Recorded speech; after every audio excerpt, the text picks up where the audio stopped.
Hey, what is going on, guys? So you have a iPad Pro. I'm going to show you how to use the flashlight on here, okay?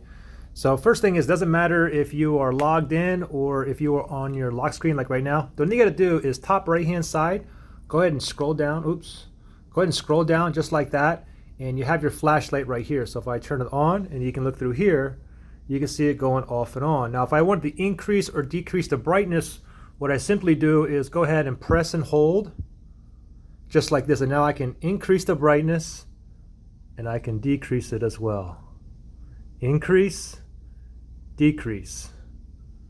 Okay, and like I said, it doesn't matter if you're on the lock screen like right here, or even if you log in here, it's the same thing. Okay, bottom right hand side, there you go. Okay, on, off. Press and hold if you want to adjust the brightness, or you can turn it off from here as well.